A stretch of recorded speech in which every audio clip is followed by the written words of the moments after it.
দর্শক আমন্ত্রণ জানাচ্ছি নিউজ 24 এর নিয়মিত আয়োজন আরআইসিএল স্টিল জনতন্ত্র গণতন্ত্র অনুষ্ঠানে। আজ আপনাদের সাথে আছি আমি মুরসালিন হক জুনায়েদ। দর্শক, জনতন্ত্র গণতন্ত্র অনুষ্ঠানে আমরা প্রতিদিন যেসব বিষয় নির্বাচন করি সেই বিষয়ের উপর আমরা আলোচনা করি। তার যে গতানুগতিক পরিস্থিতি রয়েছে, বর্তমান চালচিত্র কী অবস্থায় আছে সেটি তুলে ধরার চেষ্টা করি। আমরা সেই বিষয়ের ভবিষ্যৎ পরম্পরা কি হতে পারে, প্রত্যাশা, অবস্থার অবনতি, উন্নতি, সেই বিষয়গুলো নিয়ে কথা বলেন আমাদের স্টুডিওতে উপস্থিত আমাদের অতিথিরা। আজ আন্তর্জাতিক নারী দিবস, তার শুভেচ্ছা জানিয়ে আমরা শুরু করবো আজকের আলোচনা। আমাদের আজকের বিষয় আন্তর্জাতিক নারী দিবস, নারীরা কোথায় দাঁড়িয়ে বাংলাদেশের প্রেক্ষাপটে। আমাদের সাথে স্টুডিওতে এই মুহূর্তে দুইজন অতিথি আছেন। আমরা শুরুতেই অতিথিদের সাথে যুক্ত হয়ে নিব। আমার ঠিক পাশেই রয়েছেন চট্টগ্রাম বিশ্ববিদ্যালয়ের নৃবিজ্ঞান বিভাগের সহযোগী অধ্যাপক ডক্টর মোশরেকা অদিতি হক, আপনাকে স্বাগত জানাচ্ছি জনতন্ত্র গণতন্ত্র অনুষ্ঠানে। ঠিক তার পাশেই রয়েছেন জাতীয় নাগরিক পার্টি এনসিপির যুগ্ম আহ্বায়ক অর্পিতা শ্যামা দেব, আপনাকে স্বাগত জানাচ্ছি জনতন্ত্র গণতন্ত্র অনুষ্ঠানে। দর্শক, আমাদের সাথে আরো একজন অতিথি কিছুক্ষণের মধ্যে যুক্ত হবেন। তিনি যুক্ত হওয়ার পর আমরা তার সাথে পরিচয় হয়ে নিব। আমরা শুরুতেই সরাসরি একদম আলোচনায় চলে যেতে চাই। আন্তর্জাতিক নারী দিবস, নারীরা কোথায় দাঁড়িয়ে আছে। সহযোগী অধ্যাপক ডক্টর মোশরেকা অদিতি হক, আপনার মাধ্যমে আমি আলোচনা শুরু করতে চাই। নারীদের উপর সম্প্রতি যে জঘন্য হামলার ঘটনা ঘটেছে তা গভীর উদ্বেগজনক, এমন মন্তব্য করেছেন আজ শনিবার আন্তর্জাতিক নারী দিবসের অনুষ্ঠানে অন্তর্বর্তী সরকারের প্রধান। যদি সাম্প্রতিক অন্যাকাণ্ডকে আমরা উদাহরণ হিসেবে দেখি, তাহলে সরকারের কি শুধু বক্তব্যেই সীমিত থাকা উচিত? ধন্যবাদ। আমি শুরুতেই বিশেষভাবে ধন্যবাদ জানাচ্ছি নিউজ 24-কে আজকে এরকম একটা গুরুত্বপূর্ণ দিনে আমাকে কিছু বলার সুযোগ দেওয়ার জন্য, এবং আমি শুভেচ্ছা জানাই আমার সহ আলোচক এবং দর্শক শ্রোতা যারা আমাকে দেখছেন শুনছেন। আসলে সত্যি কথা কি, আপনি যে প্রসঙ্গটি তুললেন উপদেষ্টার বক্তব্য দিয়ে, সেটা হচ্ছে যে একটি দেশ কেমন আছে এবং সেই দেশের নারীরা কেমন আছে, এটা আমাকে বুঝতে হবে খুব সহজ করে। দেশের সর্বোচ্চ প্রান্তিক নারীটির মজুরি কত, তার অধিকারের জায়গাটা কতটুকু নিশ্চিত হচ্ছে এবং সে তার আস্তিত্বিক জায়গায় কেমন আছে। আমি মনে করি কোনো একটা দেশের নারীর অবস্থান, দেশ কেমন আছে সেই কনটেক্সটে তাকে ফেলে বোঝার জন্য এটি হচ্ছে সবথেকে গুরুত্বপূর্ণ একটা ইন্ডিকেটর। এর জন্য কোনো হায়ার ম্যাথমেটিক্স করতে হয় না। খুব সহজভাবে তার জীবন কেমন, সে কতটুকু সুরক্ষিত, কতটুকু নিরাপত্তা সমাজ তাকে দিতে পারছে, সেটি আসলে গুরুত্বপূর্ণ। সেই জায়গা থেকে আমি যদি বলি, আজকে আপনাদের নিউজ 24 এর খবরেই আমি দেখছিলাম 7টার যে সংবাদ, পরপর একেবারে ধর্ষণের ঘটনাগুলি। প্রথম যে ধর্ষণটি সেটি আমাদের জন্য চরম উদ্বেগজনক এবং খুবই জঘন্য, খুবই কুৎসিত একটা পরিস্থিতির প্রতীক, যে 8 বছরের শিশু মাগুরায় সে ধর্ষিত হয়েছে তার পারিবারিক সদস্যদের দ্বারাই। তারপরে আরেকটি ঘটনা আমি দেখলাম নরসিংদীতে, এক অন্তঃসত্ত্বা ভদ্রমহিলা, ওনাকে ধর্ষণ করা হয়েছে। একই সাথে চট্টগ্রামেও একটা সংঘবদ্ধ ধর্ষণের ঘটনা জানতে পেরেছি, যেটি সে হয়তো তার বন্ধুর সাথে বেড়াতে গিয়েছিল, সেখানে এটি হয়েছে। এখন পরিস্থিতি যেরকম, দেশের আইন শৃঙ্খলার পরিস্থিতির চরম ঘাটতি আমরা দেখছি এবং আমরা সবাই এক ধরনের অনিরাপত্তার ভেতরে কিন্তু আমরা দিন গুজরান করছি, সেটা খুব পরিষ্কার করে বলাই যায়। এবং এটা একটা ক্রান্তিকালীন সরকার, অন্তর্বর্তীকালীন সরকার, সেখানে স্পষ্টতই তারা চেষ্টা করছেন, তাদের সদিচ্ছা আছে। আমরাও যারা সাধারণ নাগরিক রয়েছে, আমরা খুব গভীর মনোযোগ দিয়ে এবং উদ্বেগের সাথে, আশার সাথেও আমরা কিন্তু অপেক্ষা করেছি 7 মাস ধরে যে আসলে কি হচ্ছে, কারা কি করছেন, কিভাবে সবকিছু আসছে সেই জায়গা থেকে। কিন্তু অনেকগুলো খুব গুরুত্বপূর্ণ জায়গায় তারা অকার্যকর, এই ব্যাপারে আসলে কোনো সন্দেহ নাই। এবং আইন শৃঙ্খলা রক্ষার বিষয়টি একদমই নিশ্চিত নয়, একেবারেই নিশ্চিত নয়। এবং দেখেন, ল এনফোর্সমেন্ট এজেন্সি যেগুলি রয়েছে তারা কিন্তু সঠিকভাবে কাজ করতে পারছে না। আজকে আমি নিউজে আরেকটি সংবাদ দেখলাম, সেটা হচ্ছে যে এখন থেকে যারা নিরাপত্তা কর্মী তারাও গ্রেপ্তার করতে পারবেন। এই খবরটা ভালো। শুধু নিরাপত্তা কর্মী কেন, আরও অন্যান্য যারা সহায়ক গার্ড বা অন্যান্য এই ধরনের মানুষ রয়েছেন সাহায্যকারী, তারা সবাই এর অন্তর্ভুক্ত হতে পারে। কিন্তু আমি বলবো যে এই খবরটাকে ক্রিটিক্যালি দেখার সুযোগ আছে, যে পুলিশ কি এতটাই অকার্যকর, বা যারা মূলত মূল দায়িত্বে যারা আছে তাদের সাথে এখন তাদেরকেও কিন্তু যোগ দিতে হচ্ছে। তো এটা কিন্তু একই সাথে আশার ব্যাপার, আবার অ্যালার্মিংও আমার কাছে এটা মনে হয়েছে, সেটা একটা ব্যাপার। আর আরেকটি বিষয়, সেটা আমি বলবো যে এই যে নির্যাতন, তার কিন্তু একটা শ্রেণী চরিত্র আছে। আপনি দেখবেন যে সমাজে যেসব এলিট নারীরা রয়েছে, যারা প্রিভিলেজড, যারা শিক্ষিত, তথাকথিত অর্থেই বলছি, শিক্ষিত বা যারা সুবিধাপ্রাপ্ত, তাদের ওপরে চড়াও হওয়া কিন্তু সহজ না। তার মানে কি, কারা মূলত শিকারটা হন? শিকারটা হন হচ্ছে প্রান্তিক নারীরা, দুর্বল, একা, দরিদ্র, তার মানেটা কি? নারী তো সব দিক দিয়ে মানে সে তো ভালনারেবল, মানে সমাজ তো এমনিতেই তার সুরক্ষা নিশ্চিত করতে পারে নাই, তার সাথে যুক্ত হয়েছে তার অর্থনৈতিক ব্যবস্থা, অনেক সময় তার জাতিসত্তা, তার অস্তিত্ব, এরকম অনেক কিছু প্রশ্ন কিন্তু উঠে আসে। তো আমি বলবো যে এই নির্যাতনেরও শ্রেণী চরিত্র আছে।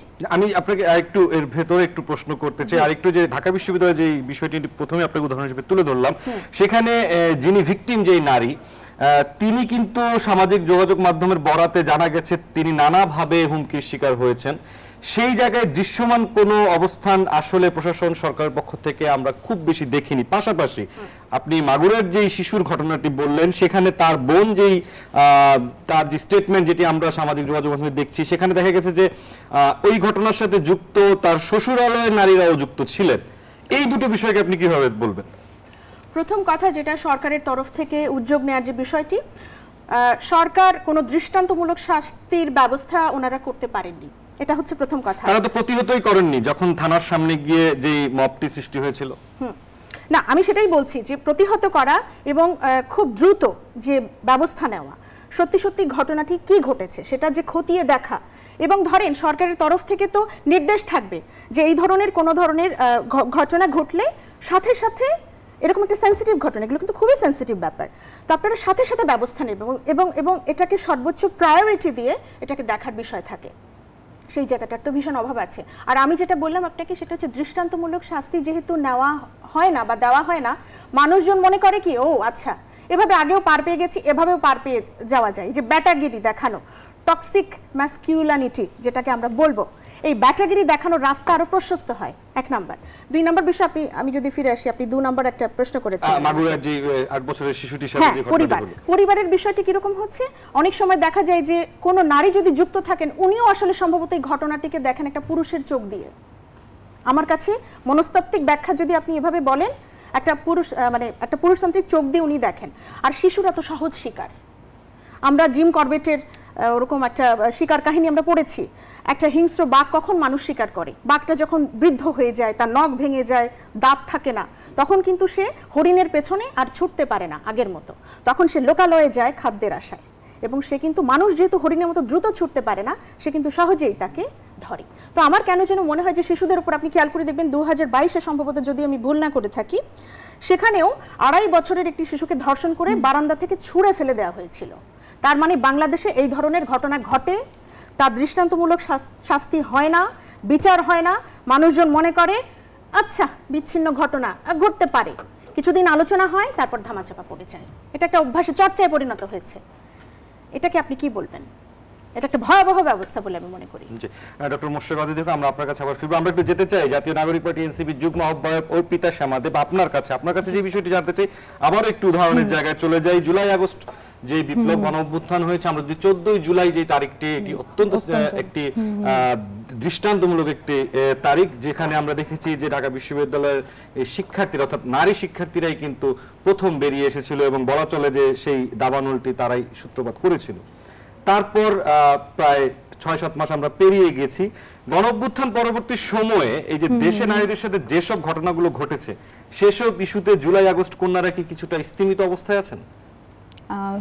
প্রথমেই আমি ধন্যবাদ জানাই নিউজ 24-কে আমাকে এখানে কথা বলতে আমন্ত্রণ জানানোর জন্য। আর আজকে আন্তর্জাতিক নারী দিবস, সবাইকে শুভেচ্ছা জানাচ্ছি আন্তর্জাতিক নারী দিবসের। আপনারা দেখবেন, আপনি যে ঘটনার কথা আসলে বললেন, 14 তারিখ 14 জুলাই হলো গিয়ে নারীরা হলো গিয়ে সব হলের নারীরা হলো গিয়ে তালা ভেঙে বের হয়ে এসেছেন। আমি মনে করি যে নারীরা না থাকলে কিন্তু এই আন্দোলন সফল হতো না। এবং আপনি যেটা বলছেন যে জুলাই এর নারীরা কি সীমিত আছেন কিনা, আমি সেটা আসলে মনে করছি না যে জুলাইয়ের নারীরা এখানে সীমিত আছেন। আজকেই হলো গিয়ে আমাদের পার্টির পক্ষ থেকে আমরা হলো গিয়ে একটা বিক্ষোভ সমাবেশ করেছি, এবং আমরা আমাদের পার্টিতে আমরা যে নারীরা আছি, আমরা সবাই এই ঘটনাগুলো নিয়ে অত্যন্ত হলো গিয়ে চিন্তিত যে এই ঘটনাগুলো কেন হলো গিয়ে এরকমভাবে ঘটছে। যেমন লালমাটিয়াতে একটা ঘটনা ঘটেছে, ঢাকা ইউনিভার্সিটিতে যে ঘটনাটা ঘটেছে, এবং এই যে মাগুরার যে ধর্ষণের যে ব্যাপারটা, মানে সেটা আসলে আমি কি বলবো, মানে অত্যন্ত দুঃখজনক যে একটা মেয়ে, তার হলো গিয়ে পরিবারের কাছেই সে হলো গিয়ে নিরাপদ না। সে হলো গিয়ে কোথায় গিয়েছিল? সে হলো গিয়ে তার বোনের বাড়িতেই তো আসলে গিয়েছিল, কিন্তু সে তার বোনের বাড়িতে তো নিরাপদ না। তাহলে আমরা মেয়েরা আসলে কোথায় নিরাপদ? ঢাকা বিশ্ববিদ্যালয়ের একটা রাস্তার মধ্য দিয়ে একটা মেয়ে যাচ্ছে, সেখানে সে হলো গিয়ে নিরাপদ না, তাকে হলো গিয়ে কটূক্তি শুনতে হচ্ছে, এবং তারপরে কি হচ্ছে দেখেন, মেয়েটাই ভিক্টিমাইজড হয়ে গেল। সেখানে হলো গিয়ে মব গেল, মব গিয়ে হলো গিয়ে কি করা হলো, এখানে আসলে ছেলে যে হলো গিয়ে মানে কথা শোনালো তাকে হলো গিয়ে আমরা কি করলাম, কোরআন শরীফ দিয়ে এবং ফুলের মালা দিয়ে তাকে বের করে নিয়ে আসলাম। যেটা আসলে আমি যতটুকু মনে করি যারা ইসলামিস্টরা আছেন তারাও এটাকে খুব ভালোভাবে আসলে দেখেনি। এটা তো এক ধরনের কোরআনের অবমাননাই হলো, যে হলো গিয়ে একজন ইফতিজার তাকেই হলো গিয়ে আমরা ফুলের মালা দিয়ে বরণ করে নিয়ে আসলাম। তো আমি একদমই মনে করছি না যে জুলাইয়ের নারীরা এখানে সীমিত হয়ে আছেন, তারা সবাই তাদের বক্তব্য পেশ করেছেন এবং আমরা একদমই এই ঘটনার নিন্দা জানাই। এটা এরকম আসলে তো হতে পারে না। যদি আবার একটু ফিরে যাই, 14 জুলাই ঢাকা বিশ্ববিদ্যালয়ের নারীরা যেভাবে বেরিয়ে আসলেন, সেই ঘটনাটিও শাহবাগ থানার সামনে রাতেই ঘটেছিল। এই যে ঢাকা বিশ্ববিদ্যালয়ের নারীর সাথে যে অন্যাকাণ্ডের ঘটনাটি ঘটেছে, সেই রাতে কেন ঢাকা বিশ্ববিদ্যালয়ের নারী শিক্ষার্থীরা বেরিয়ে আসলেন না? তারা কেন তাদের বোন তার পক্ষে গিয়ে দাঁড়ালেন না? তারা দাঁড়ালেন না ব্যাপারটা আসলে এরকম না। তারা হলো গিয়ে, বা আপনি যেটা বলছেন যে কেন হলো গিয়ে হল থেকে নারীরা বের হয়ে হলো গিয়ে আসলেন না ওই রাতেই, ওই সময়টাতে ব্যাপারটা এরকম না যে নারীরা হলো গিয়ে ওই সময় বের হয়ে আসেননি, হয়তোবা তারা দেখছিলেন ঘটনাটা কি ঘটছে, এবং এটা তো হলো গিয়ে বিশ্ববিদ্যালয়ের প্রশাসনেরও এখানে হলো গিয়ে দেখার বিষয় আছে যে বিশ্ববিদ্যালয়ের প্রশাসন হলো গিয়ে ঘটনাটাকে কিভাবে নিচ্ছে। এবং তখন কিন্তু আমাদের ঢাকা ইউনিভার্সিটির প্রত্যেকটা বিভাগ কিন্তু হলো গিয়ে এর পক্ষে হলো গিয়ে বিবৃতি দিয়েছে, মেয়েটার পক্ষে হলো গিয়ে কিন্তু বিবৃতি দিয়েছে, তারা তাদের অবস্থান কিন্তু জানিয়েছে প্রত্যেকটা বিভাগই। আমরা সম্পূরক প্রশ্নগুলো নিয়ে আরো বিস্তারিত আলোচনায় যাব, তবে তার আগে একটু মূল প্রশ্ন একটু আসে। আপনাদের দুজনের কাছে আমার একই প্রশ্নই থাকবে। একটি দুটি উদাহরণের কথা আমরা বললাম, এর বাইরে আরো অনেকগুলো উদাহরণ আছে। আপনারা জানেন যে নারী ফুটবল দলের খেলায় বাধা দেওয়ার একটি ঘটনা ঘটেছে, এটি জুলাই আগস্ট পরবর্তী সময়ের কথা আমি বলছি। শোরুম উদ্বোধনে গিয়ে নারী অভিনেত্রীরা বাধার মুখে পড়েছেন। এই যে বিভিন্ন ধরনের অনাকাঙ্ক্ষিত ঘটনাগুলো ঘটলো, ডক্টর মোশরেক অদিতি হক, নারী মুক্তির স্বপ্ন কি আসলে অধেরেই থেকে যাচ্ছে? প্রথম কথা যে লিঙ্গীয় বৈষম্য তো আমাদের আছে, কিন্তু সবথেকে বড় সমস্যাজনক যে বিষয়টি সেটি হচ্ছে নারীকে অধস্তন করে দেখা। এটা আমার মনে হয় এটা খুব গোড়ার সমস্যা। এটা আমাদের মানুষের মানে বিশেষ করে পুরুষের মাথায় সবসময় থাকে যে নারী সবসময় একটু নিচে, হ্যাঁ, এই জায়গাটা। তো আমার মনে হয় এই আপনি যেটা বললেন যে অধরা কিনা, না, এটা অধরা নয়। যেখানে সারা পৃথিবীতে একটা সময় ছিল যখন কিন্তু জেন্ডার বলতে নারীর ইস্যু বা উইমেন ইস্যুগুলোকে বোঝানো হতো, কিন্তু পৃথিবী এখন 21 শতকে, আমরা 2025-এ দাঁড়িয়ে আছি। এখানে পৃথিবী খুব স্পেশালাইজড। এখানে শুধু নারী নয়, এখানে এখন LGBTQ, লেসবিয়ানিজম, হোমোসেক্সুয়ালিটি থেকে শুরু করে কুয়ার, যত ধরনের নতুন নতুন টার্ম, আমরা আমব্রেলা টার্ম দেখছি। অনেক ধরনের মানুষ কিন্তু বিশেষায়িত মনের মানুষ কিন্তু সারা পৃথিবীতে এখন আছেন, এবং আপনি দেখবেন যে উন্নত দেশগুলো তাদের অধিকার, তাদের সুরক্ষা, তারা যাতে কথা বলতে পারে, সবকিছু কিন্তু নিশ্চিত করেছে। তো পৃথিবী এখন এখানে চলে গেছে। তার মানে আর বাংলাদেশের মানুষ আমরা এখনো আজকে এই নারীর প্রতি নিপীড়ন, এই যে একটা মরাল পুলিশিং হচ্ছে, মব জাস্টিস হচ্ছে, যেখানে নারীকে ক্রমাগত ভিক্টিমাইজ করা হচ্ছে, সেইখানে দাঁড়িয়ে আমরা ভূতের মতো পেছনে হেঁটে আবার পুরাতন দিকে যাচ্ছি। তো আমি আপনার প্রশ্নের উত্তর এটাই বলবো যে এটি অধরা নয়, কিন্তু এর জন্য একটা সম্মিলিত প্রচেষ্টা দরকার আমাদের। আমি বলবো প্রথমেই ওই যে সকল ক্ষমতা রাষ্ট্রের হাতে, রাষ্ট্রকে ঠিক করতে হবে, যারা এই ধরনের দায়িত্বে আছেন তাদেরকে ঠিক করতে হবে তারা নারী বান্ধব রাষ্ট্র চান কিনা। এই ব্যাপারে খুব ক্লিয়ার কাট, খুব পরিষ্কার করে তাদের অবস্থান তাদেরকে নিশ্চিত করতে হবে।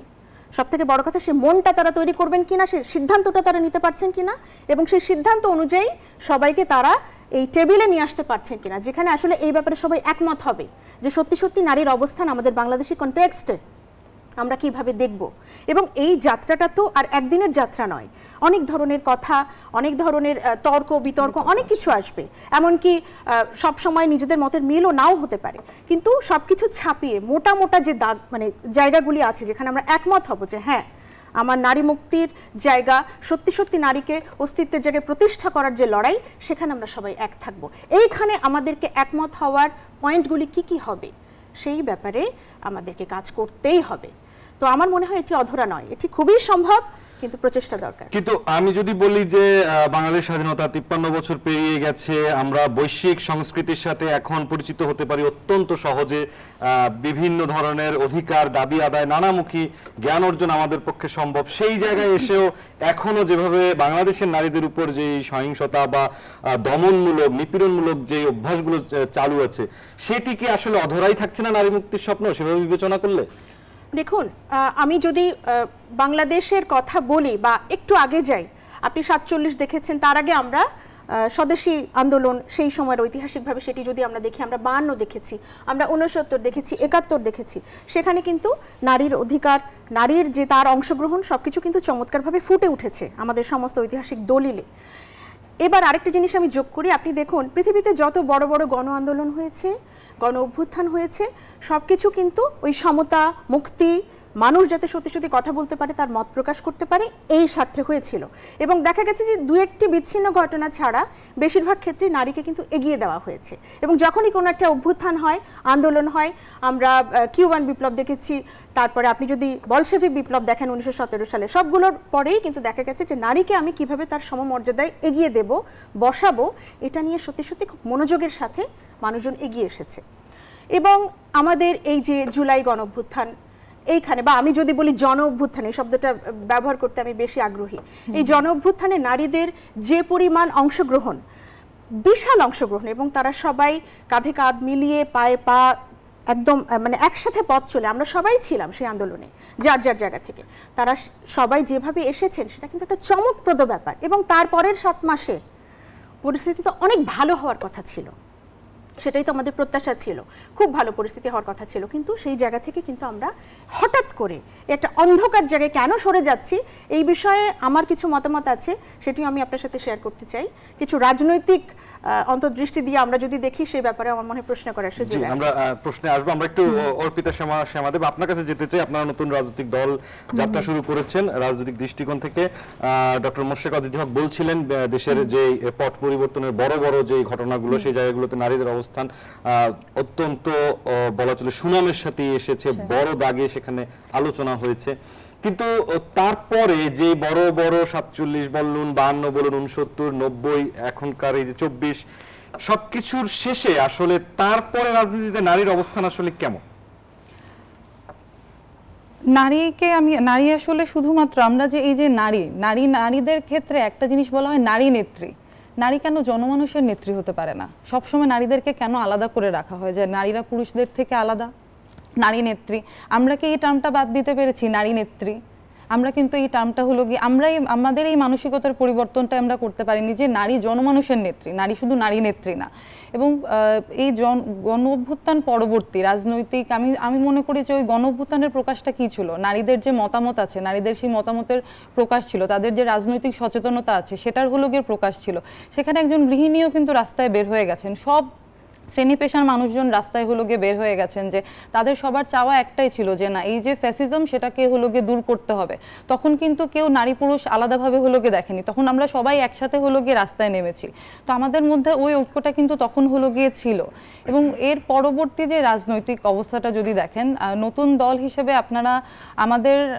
আমাদের হলো গিয়ে 25 জন নারী নেত্রী আমরা আছি আমাদের এই দলটাতে, এবং আমাদের যে প্রথম 10 জন তার মধ্যেও হলো গিয়ে 3 জন নারী নেত্রী আছেন, এবং তারা সবাই তাদের নিজেদের যোগ্যতা এখানে আছেন। আপনারা যদি জারা আপুকে দেখেন, সামান্তা আপু আছেন, নিভা আছে, তারা সবাই কিন্তু নিজ নিজ কর্মক্ষেত্রে প্রতিষ্ঠিত ছিলেন, তারা তাদের ওই অবস্থান ছেড়ে এখানে এসেছেন।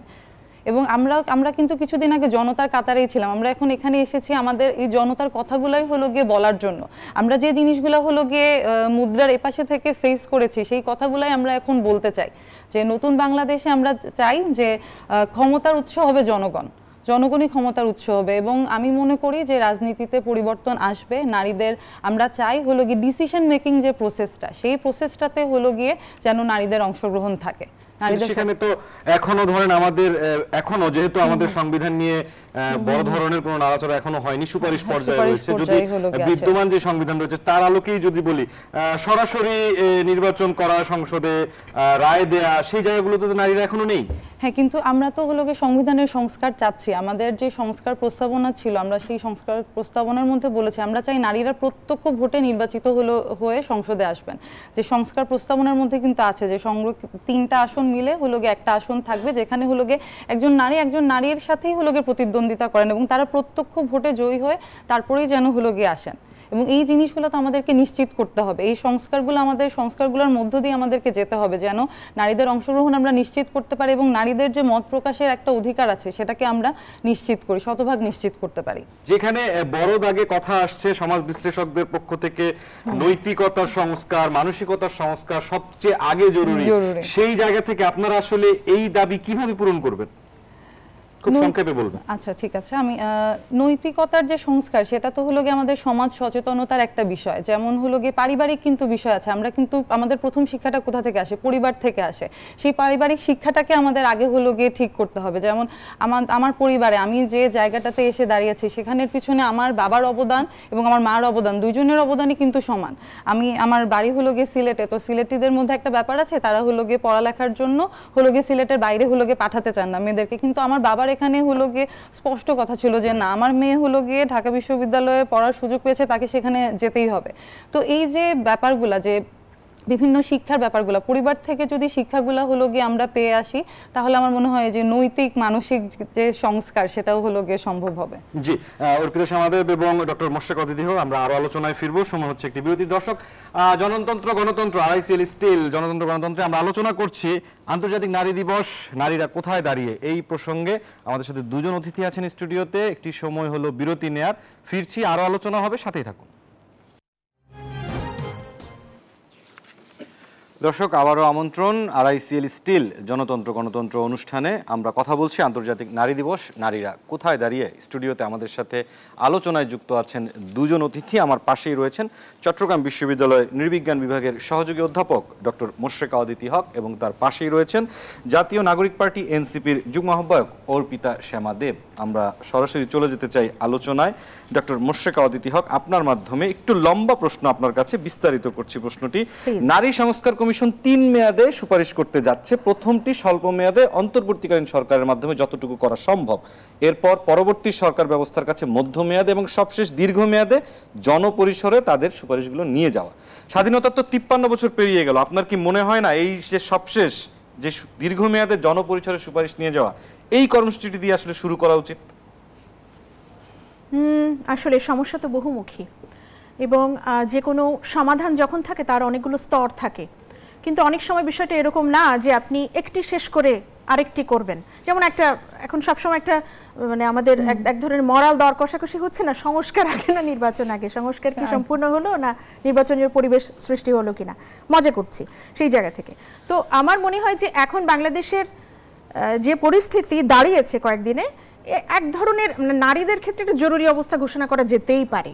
তো সেই জায়গা থেকে আমি বলবো যে এই যে সংস্কার কমিশনের যে তাদের যে তারা যে সিদ্ধান্তগুলি নিয়েছেন, এগুলি আসলে আপনি যেটি বলেন যে দীর্ঘমেয়াদী বিষয়গুলি আগে তুলে আনার ব্যাপার আছে কিনা, সব একসাথেই চলতে পারে আসলে, কিন্তু এক্ষেত্রে আমাদের লোকবল লাগবে।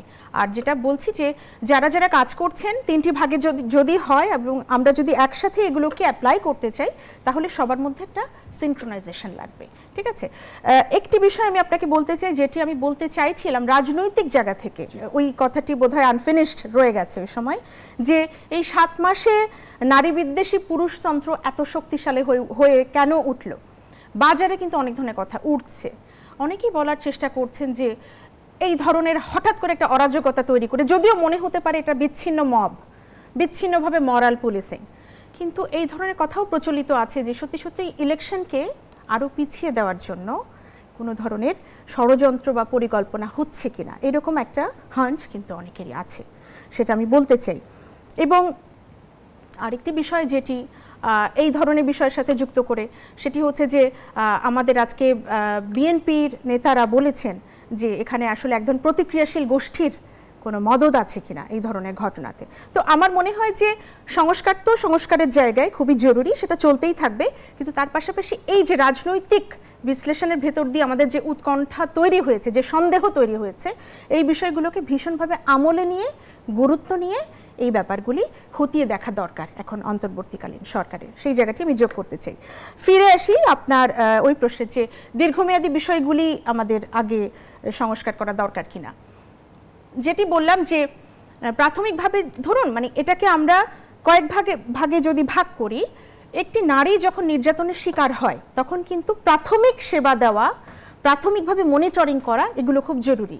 প্রথম যে বিষয়টি আমরা শুরুতে আলোচনা করেছিলাম সেটি হচ্ছে যে সঠিকভাবে তাৎক্ষণিকভাবে আমি তদন্ত করতে পারছি কিনা, আমি তাৎক্ষণিকভাবে একটা দৃষ্টান্তমূলক শাস্তির আওতাধীন অপরাধী যারা আছেন তাদেরকে নিয়ে আসতে পারছি কিনা, সেটি একটা ব্যাপার। দ্বিতীয় যে বিষয়টি আমি যুক্ত করতে চাই সেটি হচ্ছে যে ক্রান্তিকালীন একটা স্কোয়াড গঠন, এটা হতে পারে।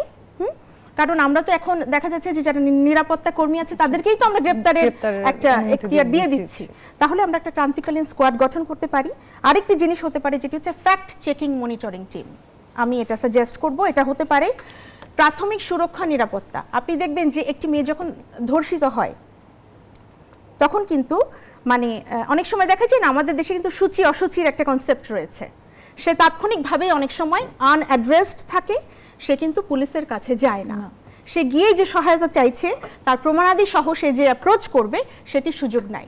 তো এইরকম মনিটরিং সেল বা টিম গঠন করা যেতে পারে কিনা, যারা এই ধরনের খবর পাওয়ার সাথে সাথে তাদেরকে সাহায্য করবে, এটা হতে পারে, আমি যুক্ত করব সংস্কারের সাথে এটা। আরেকটি বিষয় হচ্ছে কম্প্রিহেন্সিভ একটা এইড দেওয়া তাদেরকে। তারপরে হচ্ছে যে আইনগুলো রয়েছে সেটির মধ্যে যেমন ধরুন সেই আইনগুলি সংস্কার করা, উত্তরাধিকার আইন আছে, তারপরে এই যে স্লাট শেমিং করা হচ্ছে, হ্যাঁ আমরা দেখেছি তো যে জুলাই আন্দোলনে অনেক নারীরাই কিন্তু সামনে ছিলেন, পরবর্তীতে খুব সুকৌশলে তাদেরকে টার্গেট করে আস্তে আস্তে স্লাট শেমিং এর ভেতর দিয়ে কিন্তু অনেককে সরিয়ে দেওয়া হয়েছে, এরকম একটা প্রবণতাও আমরা দেখেছি। তো আমার মনে হয় যে আইনগুলো রয়েছে সেখানে এই বুলিং, স্লাট শেমিং এই জায়গাগুলো যুক্ত করা যেতে পারে কিনা, সেটা একটা ব্যাপার হতে পারে। উত্তরাধিকার আইনের বিষয়টি নিয়ে আরও কাজ করার সুযোগ আছে, অনেক ঔপনিবেশিক সমস্যা আছে যেটি চর্চা এখনো আমাদের এখানে প্রচলিত।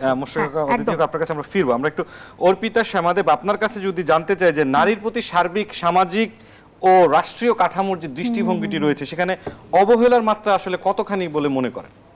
আচ্ছা, নারীরা হলেন কি আমাদের সমাজের অর্ধেক অংশ, তাদেরকে বাদ দিয়ে যদি আমরা চিন্তা করি তাহলে আসলে জাতির পক্ষেই সেটা একটা অন্তরায় হয়ে দাঁড়ায়। বিভিন্ন পুরুষতান্ত্রিক দৃষ্টিভঙ্গি আছে, সামাজিক কুসংস্কার আছে বা রাষ্ট্রীয় নীতির বিভিন্ন সীমাবদ্ধতার কারণে নারীরা এখনো অনেক ক্ষেত্রে হলো গিয়ে অবহেলিত। যেমন সমাজে একটা প্রচলিত ধারণা আছে অনেক ক্ষেত্রেই হলো গিয়ে, আমরা যদি তৃণমূল পর্যায়ে যাই, নারীদের উচ্চশিক্ষার প্রয়োজন নাই, নারীদের শিক্ষার হলো গিয়ে তেমন একটা গুরুত্ব দেওয়া হয় না, যারা কিছুদিন পরে তো হলো গিয়ে সংসারই করবে, স্বামীর সংসারে হলো গিয়ে চলে যাবে। এই যে এখানে নারীরা তারা হলো গিয়ে তাদের শিক্ষার অধিকার থেকেও বঞ্চিত হলো এবং তারা অর্থনৈতিকভাবেও স্বাবলম্বী হতে পারলো না, সেখানেই হলো গিয়ে একটা বৈষম্যের শুরু হয়ে গেল। তারপরে হলো গিয়ে নারীদের স্বাস্থ্যসেবার ক্ষেত্রেও হলো গিয়ে নারীরা বিভিন্ন ক্ষেত্রে অবহেলিত হন। যেমন আমার ডাক্তার বন্ধুদের কাছ থেকে আমি হলো গিয়ে শুনছিলাম, যখন হলো গিয়ে যে সরকারি হাসপাতালগুলোতে যখন হলো গিয়ে পেশেন্টরা হলো গিয়ে আসেন, তখন দেখা যায় যে একজন পুরুষ সদস্যদের প্রতি পরিবারের বাকি সদস্যদের যে পরিমাণ ভূমিকা থাকে যে না তাকে সুস্থ করে তুলতেই হবে, তার জন্য যে পরিমাণ অর্থ তারা প্রদান করার জন্য হলো গিয়ে সম্মত থাকেন, যখন একজন নারীকে ভর্তি করা হয় নারীর প্রতি এতটা হলো গিয়ে কেয়ারটা থাকে না, মানে অন্যান্য সদস্যদের, তারা আচ্ছা ঠিক আছে কোনো রকম একটা চিকিৎসা করে বাসায় নিয়ে গেলেই হলো। এই যে বৈষম্যটা, মানে নারীর স্বাস্থ্য এবং শিক্ষা এগুলো তো হলো আমাদের মৌলিক অধিকার, কিন্তু এই জায়গাগুলোতেও বৈষম্য করা হচ্ছে, এই জায়গাগুলো তো নারীরা তাদের মানে যে মর্যাদাটা সেই জায়গা থেকে তারা বঞ্চিত হচ্ছে। তারপরে হলো গিয়ে সমাজে চলাফেরার ক্ষেত্রে, এই যে সমাজে চলাফেরার ক্ষেত্রে বিভিন্ন সময় নারীদেরকে বিভিন্ন ইফটিজিং এর শিকার হতে হয়, তারা নিরাপত্তাহীনতায় ভুগে, এই যে জিনিসগুলা এইগুলাতে তো তারা অবহেলারই শিকার। যেমন আমরা যখন এই যে রাজনীতিতে আমরা এসেছি, রাজনীতিতে কি মেয়েরা আসতে কেন ভয় পায়? তারা ভয় পায় যে আচ্ছা, রাজনীতিতে আসলাম, আমি একটা কথা বললাম, এখন যে সামাজিক যোগাযোগ মাধ্যমে তো বুলিং করা মানে খুবই মানে সোজা। ফেসবুকে আমি তাকে নিয়ে তার একটা ছবি ছড়াই দিলাম, একটা প্রোপাগান্ডা বলে দিলাম, তারপরে কয়েকটা মানুষ এসে কমেন্টে ইচ্ছা মতো তাকে গালিগালাজ করে গেল এবং মানে চারিত্রিকভাবে হেনস্থা করা হয়। এবং আমাদের পার্টিতেও হলো গিয়ে আমরা যে কজন মেয়েরা এখানে এসেছি, আমরা দেখলাম পার্টি আত্মপ্রকাশের পর থেকেই আমাদের প্রত্যেকটা মেয়েকে ধরে ধরে যেন হলো গিয়ে সামাজিক যোগাযোগ মাধ্যমে বিভিন্ন কথাবার্তা হলো গিয়ে বলা হচ্ছে, এবং এগুলা কিন্তু হলো গিয়ে মানুষের যে মনোবলটা আছে সেটাকে ভেঙে দেয়। কিন্তু আমরা সেটার পরিবর্তন চাই, যে আমরা চাই না এই জিনিসগুলোর পরেও আমরা হলো গিয়ে থাকবো, আমরা হলো গিয়ে নারীদের মত প্রকাশের জন্য আমাদের একটা রাস্তা তৈরি করে দিতে হবে। এবং রাষ্ট্রীয়ভাবে আমি হলো গিয়ে বলবো আইন প্রণয়নের যে ব্যাপারটা, ধর্ষণ করা, নারী নির্যাতন করা, এই ব্যাপারগুলোর দৃষ্টান্তমূলক শাস্তি লাগবে। এবং শাস্তিগুলোকে শুধু হলো গিয়ে মুখে বললে হবে না, সেই শাস্তিগুলোকে হলো গিয়ে একদম প্রয়োগ করে দেখাতে হবে যে হ্যাঁ না, ধর্ষণ হয়ে গেল, আমরা কিছুদিন কথাবার্তা বললাম, তারপরে ভুলে গেলাম, মানে একটার পরে একটা ঘটনা আসে, তারপর আমরা সেটা নিয়ে কিছুদিন কথা বলি, তারপরে হলো গিয়ে আমরা আবার জিনিসটা হলো গিয়ে ভুলে যাই। কিন্তু ধর্ষকের হলো গিয়ে দৃষ্টান্তমূলক শাস্তি লাগবে এবং আইন শৃঙ্খলা বাহিনীকে আরো হলো গিয়ে তৎপর হতে হবে। তারপরেই হলো গিয়ে হয়তোবা নারীর ক্ষেত্রে যে অবহেলাগুলো হয় সেগুলোর হলো গিয়ে আমরা সেগুলো থেকে কিছুটা রক্ষা পাবো, কিছুটা হলো রক্ষা পেতে পারি। আমরা আরেকটি বিরতিতে যাচ্ছি, বিরতি থেকে ফিরে আরো আলোচনা করব আপনাদের সাথে। দর্শক, আরআইসিএল স্টিল জনতন্ত্র গণতন্ত্রে আলোচনা হচ্ছে, আন্তর্জাতিক নারী দিবস, নারীরা কোথায় দাঁড়িয়ে, এই বিষয়ে আরো আলোচনা হবে। সময় হলো একটি বিরতির, ফিরছি, সাথেই থাকুন। দর্শক, আবারও আমন্ত্রণ জানাচ্ছি আরআইসিএল স্টিল জনতন্ত্র গণতন্ত্র অনুষ্ঠানে। আলাপ হচ্ছে আন্তর্জাতিক নারী দিবস, নারীরা কোথায় দাঁড়িয়ে, এই প্রসঙ্গে। স্টুডিওতে দুজন অতিথি আছেন, আমরা সরাসরি আলোচনায় চলে যেতে চাই। আমরা একটু শুরুতেই আবার আলোচনায় ফিরতে চাই ডক্টর মোশরেকা অদিতি হক, আপনার মাধ্যমে। স্বাধীনতা পরবর্তী যতটুকু নারী অধিকার আদায় হয়েছে তা ভোগ করতে গিয়ে কতটা নিরাপত্তাহীনতায় ভুগছে নারীরা? নারীরা নিরাপত্তাহীনতায় ভুগছেন, অন্তত আমি আমার ব্যক্তিগত জীবন দিয়ে তো বলতেই পারি। প্রত্যেকটি নারী সহিংসতার শিকার হন কোনো না কোনোভাবে, জীবনের কোনো না কোনো সময়, মৃদুভাবে হোক, প্রবলভাবে হোক, যেভাবেই হোক। আমি ব্যক্তিগতভাবে টুকটাক শিকার, ধরেন যখন রাস্তাঘাটে আমি গেছি, আমি নিজেও কিন্তু এর শিকার হয়েছি। আমার শিকার করতে মোটেই বাধা নাই। আমি কি করেছি? আমি পিটিয়েছি ধরে। ইভেন এই জুলাই জন অভ্যুত্থানের পরে আমি নিজে বসুন্ধরা সিটির সামনে আমি নিজে বুলিংয়ের শিকার হয়েছি এবং আমি চড়াও হয়েছি। আমার জায়গাটা আমি আপনাকে পরিষ্কার করে বলতে পারি, যার কারণে আমি নিজেও এক ধরনের অনিরাপদ এই সমাজে, সেটি আমি ফেস করেছি। একটা ব্যাপার, একটা বিষয় হচ্ছে যে মেয়েদের এই ব্যাপারটা নিয়ে না অনেক বেশি বেশি কথা বলতে হবে। আপনি খেয়াল করবেন, নারীকে যখন গালি দেওয়া হয় সব কিছু থাকে তার যোনি এবং জরায়ু কেন্দ্রিক। কখনো কোনো নারীকে গালি দিয়ে বলা হয় না বুদ্ধিহীনা নারী, এটা কখনো বলা হয় না, বা she is dumb, she is dull. They don't say this, they just say that you know beep beep, that kind of censored word if I say. তো সেই ধরনের শব্দ তারা ব্যবহার করেন সবসময়। এটি যোনি জরায়ু কেন্দ্রিক, সব কিছু ওইখানে এসে পর্যবসিত, একদম পরিষ্কার করে। এখন ব্যাপারটা হচ্ছে যে এখান থেকে উত্তরণের উপায়টা কি? সেটা হচ্ছে যে মেয়েদেরকে অনেক বেশি বেশি কথা বলতে হবে, নেটওয়ার্ক তৈরি করতে হবে এবং অনেক বেশি দৃশ্যমান হতে হবে। এর আসলে কোনো ধরনের বিকল্পই নাই। এবং আমি মনে করব যে তাদের নিজেদের মধ্যে যে একটা সিস্টারহুড বাংলাদেশে এই পরিস্থিতিতে, সেটা অনেক বেশি বাড়ানোর অনেক বেশি দরকার। হ্যাঁ, যেটা আমাদের মহান আমাদের লেখিকা, আমাদের মানে বেগম রোকেয়া, উনি কিন্তু অনেক আগেই এটি উপলব্ধি করেছেন এবং উনি অনেক আগে এটি বলে গেছেন যে ভগিনীগণ জাগো, একসাথে হও। হ্যাঁ, এই কথাটা উনি সবসময় বলেছেন। এখন এই বিষয়টা হচ্ছে যে আরেকটি বিষয়, সেটি হচ্ছে যে আমরা তো ধরেন যারা মোটামুটি প্রিভিলেজড কথা বলছি, আপনারা অনুষ্ঠান ডাকছেন, আমিও বকবক করছি, কথা বলছি, সুযোগ হচ্ছে শেয়ার করার। প্রান্তিক নারীদেরকে অনেক বেশি বেশি উঠিয়ে আনতে হবে।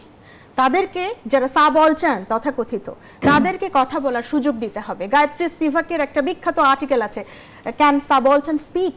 তারা কি কথা বলতে পারে? অনেক সময় দেখা যায় যে ক্ষমতার যে কাঠামো, তার যে চর্চা, তাদের কণ্ঠস্বর কিন্তু অবরুদ্ধ হয়ে যায়, যেটি আমি আলোচনার শুরুতে আপনাকে বলেছি প্রান্তিক নারীদের সাথে যা হয় আসলে। তো আমার কথা হচ্ছে যে মানুষ যেভাবেই, মানে নারীরা যদি প্রান্তিক হয়ে থাকে, প্রান্তিকদের কথা, তাদের ভয়েসকে আপনার শুনতে হবে। এক্ষেত্রে কোনো এলিটিজমের চর্চা করা চলবে না। তবেই আমার মনে হয় আপনি যে রুটের কথা বলছেন, যে শেকড়ের পরিবর্তন, সেটি আনা সম্ভব। এবং তাদের কথা শুনলে আমার মনে হয় সেটি আসলে মানুষের কাছে পৌঁছানো আমাদের পাশাপাশি অনেক বেশি জরুরি বলে আমি মনে করি। জি, অর্পিতা শ্যামা দেব, আপনার কাছে খুব দ্রুত প্রশ্ন করতে চাই। জুলাই আগস্ট আন্দোলনকালে বাংলাদেশের যে চেহারা দেখা গিয়েছিল তা অনেকাংশেই ছিল প্রগতিশীল। প্রত্যাশা ছিল অন্তত নারীদের যে অংশগ্রহণ ছিল, পরবর্তী যে আমরা নতুন যে বাংলাদেশের কথা আপনারা বলছেন, আর কোনো সহনশীলতা মেনে নেওয়া হবে না, এরকম একটি প্রত্যাশা ছিল। কিন্তু সবশেষ 6-7 মাসে বিবিধ ঘটনায় পুরো বিপরীত চিত্র কেন দেখা যাচ্ছে, আপনি কি মনে করেন? আমি মনে করি জুলাই আন্দোলনটা যখন হয়েছিল তখন সবার আসলে একটা হলো গিয়ে লক্ষ্য ছিল যে সবাই তখন হলো গিয়ে সব নারীরা, সব শ্রেণী পেশার নারীরা আসলে রাস্তায় নেমে গেছে। গৃহিণী থেকে শুরু করে শিক্ষিকা, কর্মজীবী নারী, তারপরে হলো গিয়ে স্কুল কলেজের শিক্ষার্থীরা সবাই হলো গিয়ে রাস্তায় নেমে এসেছে। এরপরে আপু একটা জিনিস হলো গিয়ে উল্লেখ করছিলেন যে জুলাই আন্দোলনের এই পরে মানে খুব সুকৌশলে বিভিন্ন ধরনের স্লাট শেমিং করে নারীদেরকে হলো গিয়ে সরিয়ে দেওয়া হয়েছে। এখন যিনি গৃহিণী আছেন, আসলে হঠাৎ করে আপনি যখন হলো গিয়ে রাজনীতিতে চলে আসছেন বা একটা জায়গাতে আসছেন, কথা বলছেন, তারপরে যখন আপনি গিয়ে শুনছেন যে আপনাকে নিয়ে বিভিন্ন ধরনের বাজে মন্তব্য করা হচ্ছে, নেতিবাচক মন্তব্য করা হচ্ছে, সেইটা অতিক্রম করে আবার সামনে আসা, সেটা কিন্তু হলো গিয়ে সবার সেই মানসিকতা থাকে না। আমাদেরকে কিন্তু সেই জায়গাটা থেকেও চিন্তা করতে হবে। তার মানে তখন হলো গিয়ে যেমন আমরা চাই, আমরা এই ইতিবাচক পরিবর্তনগুলো চাই, নারীরা তাদের কথা বলবেন, তাদের কথা আমরা হলো গিয়ে শুনবো। মানে আপু যে কথাটা বারবার বলছেন যে আমরা তো কথা বলতে পারছি, আমরা এখানে এসে আমাদের কথা বলার সুযোগ হয়েছে, কিন্তু হলো গিয়ে প্রান্তিক নারীদের তাদের তো জীবনযাত্রার কিছুই পরিবর্তন হয়নি। তাদের জীবনযাত্রা যদি পরিবর্তন না হয় তাহলে আসলে কিভাবে তারা হলো গিয়ে এখানে আসবেন, তারা কিভাবে হলো গিয়ে কথাবার্তা বলবেন।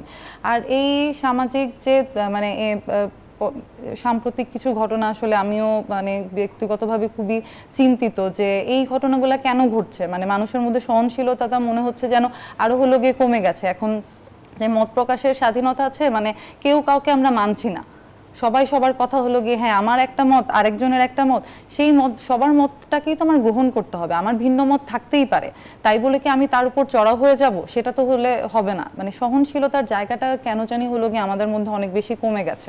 জি, আমি একটু রাজনীতিতে ফিরে আসতে চাই, খুব দ্রুত আপনি উত্তর দিবেন। বর্তমান যে অবস্থা রয়েছে রাজনৈতিক দলের মধ্যে, নারীর অবস্থানকে শক্তিশালী করতে সুনির্দিষ্ট কোন পক্ষগুলোকে আসলে আন্তরিকতা নিষ্ঠার সাথে এগিয়ে আসা উচিত, না অথবা কোন কোন পক্ষগুলোকে আসলে এগিয়ে আসা উচিত? আমি মনে করি এটা কোনো সুনির্দিষ্ট পক্ষ না, সবাইকে এগিয়ে আসতে হবে। সকল রাজনৈতিক প্রশ্নটি করলাম, আপনি কিছুক্ষণ আগেই বলেন আপনারা যখন এসেছেন আপনাদেরকেও অনেকভাবে বিশ্লেষণ করা হচ্ছে সামাজিক, সেই দৃষ্টিকোণ থেকে যদি আপনি বলেন। সেই দৃষ্টিকোণ থেকে এখন দেখেন হলো গিয়ে আমি যে জায়গাতে হলো গিয়ে দাঁড়িয়ে আছে, যেমন হলো গিয়ে আমি যদি নাম ধরেও বলি, যারা আপু, ডক্টর মাহমুদা মিতু আপু, তারপরে নিভা, তারপরে ইভেন আমাকে নিয়েও হলো গিয়ে এই যে এটা কিন্তু হলো গিয়ে সাধারণ মানুষজনই করছে। বা আমি কারো নাম বলতে চাই না যে হলো গিয়ে কেউ কোনো দল করাচ্ছে, এরকম কোনো কিছু না। সাধারণ মানুষজনই কিন্তু বিভিন্ন জায়গা থেকে হলো গিয়ে তাদের সামাজিক যোগাযোগ মাধ্যমে এই কথাবার্তাগুলো বলছে। আমি যখন হলো গিয়ে আমাকে নিয়ে কথাবার্তাগুলো দেখলাম, আমার কাছে তো মনে হলো যে তারা হলো গিয়ে সাধারণ মানুষজনই, মানে তাদের হলো গিয়ে মানুষকে নিয়ে কথা বলতে হবে। এবং তার চেয়ে বড় কথা, মেয়ে যেহেতু আসছে তাকে নিয়ে কথা বলতে হবে। এই যে মানসিকতা, আমাদের পুরুষতান্ত্রিক মানসিকতা থেকে তো আমরা বের হয়ে আসতে পারি না, আমাদের তো পুরুষতান্ত্রিক মানসিকতা থেকে বের হয়ে আসতে হবে যে মানে নারী নেতৃত্বকেই মনে হচ্ছে যেন না আমি সহ্য করতে পারছি না, একটা মেয়ে হলো গিয়ে, এবং মেয়েরা যে তাদের যোগ্যতা দিয়ে কোনো একটা জায়গাতে যেতে পারে এই মানে মানসিকতাটাই নাই। মেয়েরা কোথাও মেয়েদের পদোন্নতি হলো, আচ্ছা তাহলে মনে হয় বসের সাথে ভালো সম্পর্ক আছে। এই মানসিকতাগুলোর তো পরিবর্তন লাগবে। এই মানসিকতাগুলোর পরিবর্তন হলেই না তখন আমরা হলো গিয়ে একটা মানে ঐক্যর যে সমাজটা সেটার কথা হলো গিয়ে চিন্তা করতে পারবো। আসলে একদম শিশু পর্যায় থেকেই শিক্ষায় কোনো ধরনের প্রয়োজন মনে করেন কিনা? অবশ্যই, আমি তো বললামই যে পারিবারিক শিক্ষাটা অত্যন্ত গুরুত্বপূর্ণ। প্রাতিষ্ঠানিক শিক্ষার ক্ষেত্রেও হলো গিয়ে কিছু ব্যাপার আছে, যেমন পাঠ্য বইয়ের একটা জায়গাতে আমি একটা স্পেসিফিক ব্যাপার নিয়ে যদি বলি, হলো গিয়ে আমার ঠিক কোন শ্রেণীর বই সেটা হলো গিয়ে মনে নেই, হলো গিয়ে সেখানে একটা কবিতার মধ্যে হলো গিয়ে খুব সূক্ষ্মভাবে একটা চেঞ্জ করে দেওয়া হয়েছে যে সেই আবার সেই অন্যায়, কিন্তু সেই ওড়না ওই ওড়নাই ছিল একটি কবিতায়।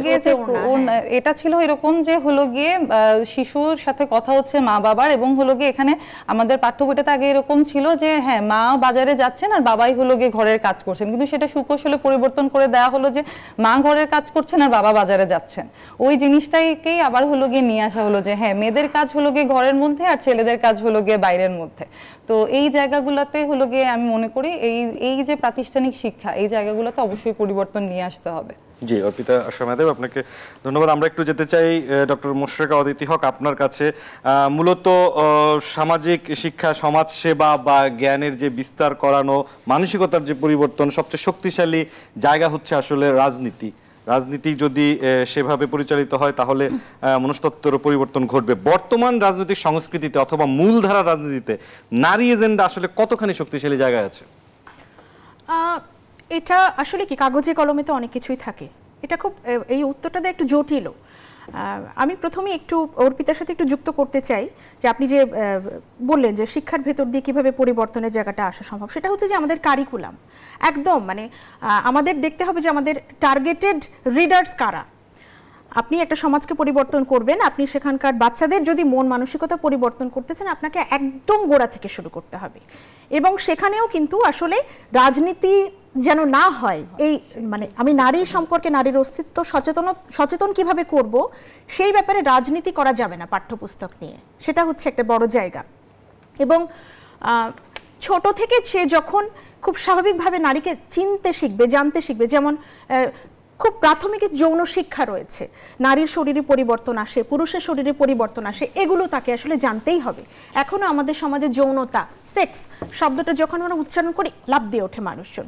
বইমেলায় একটা স্যানিটারি ন্যাপকিন বিক্রি হচ্ছে, সেটা নিয়ে কত ধরনের নাটক হয়ে গেল। প্রথমে ওনারা বললেন বন্ধ করতে হবে, তারপর ওনারা আবার বললেন ডু প্রসিড, এই ধরনের অনেকগুলো ব্যাপার ঘটে। তার মানে আমাদের কিন্তু একটা কনফিউশন আছে, যেখানে আমরা একমত হতে পারি নাই। তো এগুলো নিয়ে অনেক বেশি বেশি কথা বলার জায়গা আছে। এবং আমি মনে করি শিক্ষক হিসেবে শিক্ষা হচ্ছে খুবই গোড়ার একদম প্রাথমিক একটা একটা ম্যাট্রিক্স, যে ম্যাট্রিক্সে আপনি পরিবর্তন আনতে পারেন আসলে। হ্যাঁ, সেখান থেকেই আমাদের শুরু করতে হবে। সবার আগে সবার সাথে কথা বলে সিদ্ধান্তটা নিতে হবে। সিদ্ধান্তের উপর আমি সবসময় খুব জোর দিই, আমি পছন্দ করি সিদ্ধান্ত শব্দটা। দ্বিতীয়ত আপনি যেটা বললেন যে রাজনৈতিকভাবে প্রতিটি রাজনৈতিক দলের কিন্তু 33% নারী অংশগ্রহণ বাধ্যতামূলক করা আছে, কিন্তু সেই জায়গাটি আমরা দেখেছি সেটা কিন্তু আসলে রাজনৈতিক দলগুলো পূরণ করতে পারেনি। একটা বড় কারণ হচ্ছে যে, আমি একটু গোড়ার দিকে যাই, দেশ গড়া আসলে কবে থেকে শুরু হয়েছে? বাংলাদেশকে আদৌ দেশ গড়ার প্রসেসের মধ্যে ঢুকেছে খুব সিরিয়াসলি? আমরা চেষ্টা করেছি, আমরা 5 দশকের বেশি সময় ধরে আমরা চেষ্টা করে চলেছি, উই আর ট্রাইং, বাট সেই অর্থে দেশ গড়ার যে সংস্কৃতি, একটা গণতান্ত্রিক যাত্রার পথে আমাদের যে একটা ধাবমান হওয়ার যে একটা প্রক্রিয়া, সেটা আমরা আসলে কতটুকু নিশ্চিত করতে পেরেছি। তো আপনি তো আসলে এখানে রাজনীতি তো পুরুষ বান্ধবও নয়, নারী বান্ধব তো আরও অনেক পরের ব্যাপার।